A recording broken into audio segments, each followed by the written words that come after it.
Today, we're decoding a massive medical mystery that affects millions of people worldwide. We are looking at a disease that doesn't just have one single cause. Instead, it acts as this terrifying, unavoidable destination at the very end of many different roads of liver injury. We're unpacking cirrhosis. It's a condition that fundamentally alters the architecture of one of our absolute most vital organs, and in today's explainer, we're going to decode exactly how it happens, how to spot it, and what on earth can be done about it. Let's get into it. Here's our clinical roadmap for today. We're covering 1. The basics, 2. Causes and pathophysiology, 3. Recognizing clinical features, 4. Investigating the underlying cause, 5. Treatment and management, and 6. Prognosis and scoring. Section 1. The basics of cirrhosis. So the absolutely crucial point to understand right up front is that cirrhosis represents the irreversible, final common pathway of many types of chronic liver injury. When we talk about this condition, we aren't just talking about a little bit of temporary inflammation. No, we are talking about extensive fibrosis, heavy scarring, that completely distorts the normal, healthy architecture of the liver. This leads to the formation of what we call regenerative nodules. Basically, the liver is desperately trying to heal itself, but it gets trapped in this vicious cycle of continuous damage and highly disorganized repair.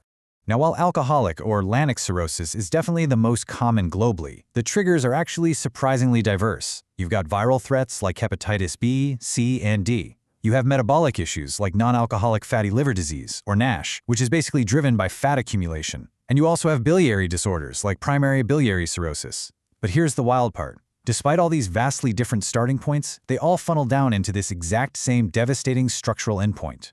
Section 2. Causes and pathophysiology. There's this fascinating, albeit destructive, domino effect to liver injury. It always starts with chronic injury, whether that's from alcohol, a virus, or fat. This persistent, ongoing damage releases inflammatory cytokines. Now here's the central event, the real turning point. These cytokines activate a very specific type of cell called the hepatic stellate cell. Normally, these cells are totally quiet, just chilling out and storing vitamin A. But once activated, they transform. They go rogue and start pumping out massive amounts of collagen, causing widespread fibrosis. It's this exact scar tissue that destroys the liver's delicate internal architecture and replaces it with those dysfunctional nodules. Now, the really interesting paradox here is the nitric oxide imbalance that ultimately leads to major systemic complications, like severe abdominal swelling, known as ascites. Inside the damaged liver itself, there's a huge decrease in nitric oxide. This causes the blood vessels to constrict, which sharply raises pressure, a dangerous condition we call portal hypertension. But outside the liver, in the rest of the body, there's actually an excess of nitric oxide, causing those vessels to widely dilate. This widespread systemic dilation tricks the kidneys. They think the body is losing blood volume, so they panic. They activate the renin-angiotensin-aldosterone system, or RAS, and start aggressively hoarding sodium and water. It's just a devastating biological misunderstanding. Histologically speaking, if you are actually looking at the liver tissue itself, the disease is classified by the size of the nodules. Micronodular cirrhosis features tiny nodules under 3 millimeters in diameter, while macronodular features larger ones over 3 millimeters. However, it's worth noting that differentiating between these specific morphologic types actually has pretty limited clinical value when it comes to actively treating the patient sitting in front of you. Section 3. Recognizing clinical features.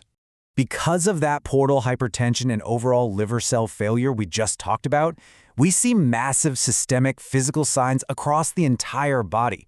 The effects of liver cell failure cause visible issues everywhere, from jaundice, which is that telltale yellowing of the skin and eyes, all the way down to pedal edema, which is severe swelling in the feet.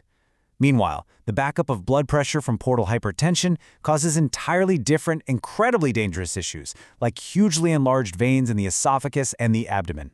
Let's break down a few of those key physical exam findings because they are fascinating. That backup of pressure, it pushes blood out into superficial veins right on the stomach, creating a radiating, visible pattern called caput medusa, named perfectly after the snake-haired Gorgon from Greek mythology. And notice how the liver's inability to clear hormones directly causes other physical signs? A failing liver simply can't process estrogen properly.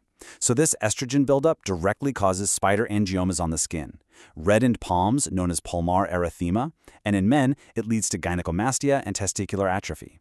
On top of that, if the liver fails to filter toxins like ammonia from the blood, it starts affecting the brain. This leads to a very distinct involuntary flapping tremor in the hands, which is a classic sign of hepatic encephalopathy. Section 4. Investigating the underlying cause. So, as we established, cirrhosis is the final pathway of dozens of different diseases. With so many potential triggers, how do we find the exact underlying root cause of all this structural damage? Well, clinicians essentially have to become medical detectives. They have to hunt for specific diagnostic clues hidden in the patient's blood work, in autoimmune panels, and deep in their personal medical history. Clinicians actually use a sort of diagnostic cheat sheet to map the suspected disease directly to its definitive lab marker. For example, if they suspect primary biliary cirrhosis, which typically shows up in middle-aged women with unexplained severe itching, they look for the anti-mitochondrial antibody, or AMA. If they suspect Wilson disease, a rare metabolic disorder, they're going to check serum copper and ceruloplasmin levels. For hemochromatosis, which is dangerous iron overload, they check iron, total iron binding capacity, and ferritin levels. And for post-hepatic cirrhosis, obviously, they look for positive viral serology, things like hepatitis B surface antigen or anti-HCV antibodies. Now, way beyond those highly specific disease markers, general liver function tests, or LFTs, paint a very clear, broader picture of a failing organ. The liver is essentially the body's primary protein factory. When it fails, it stops making albumin, leading to hypoalbuminemia. You'll also see a sharp increase in globulin levels, which causes a complete reversal of the normal albumin to globulin ratio. And crucially, because the liver synthesizes our blood clotting factors, severe damage results in a dangerously prolonged prothrombin time. What that means in plain English is that the patient's blood takes way too long to clot. Section 5. Treatment and management. So, how do we fix it? Well, treatment directly targets that physiological cascade we mapped out earlier. Thinking back to that ROS activation and the panicking kidneys hoarding salt and water, it makes perfect logical sense that we have to strictly restrict dietary sodium. We also utilize diuretics like spironolactone to manage that severe fluid retention of ascites. To combat the dangerously high pressure of portal hypertension, doctors use non-selective beta blockers, like propranolol, to bring the pressure down and prevent deadly internal bleeding from those enlarged veins. And for the brain fog and severe tremors of hepatic encephalopathy, patients take lactulose syrup daily. This actually binds to the ammonia in the gut, helping the body excrete those built-up toxins. Section 6. Prognosis and Scoring System. To objectively measure just how bad things are, the Child-Turcotte-Pugh scoring system is the absolute gold standard. It grades the severity of the liver disease from Class A down to Class C by tallying up these exact 5 clinical parameters: the degree of ascites, bilirubin levels, albumin levels, prothrombin time, and the severity of encephalopathy. Naturally, the worse the symptom or the lab value, the higher the points. A low total score of 5 to 6 means well-compensated disease with pretty high survival rates. But a high score of 10 to 15, that means decompensated disease, which directly correlates to drastically lower 1- and 2-year survival rates. And when we zoom out and look at the big picture, across all patients, 25%. This stark, frankly terrifying number represents the overall 5-year survival rate from the time of a cirrhosis diagnosis.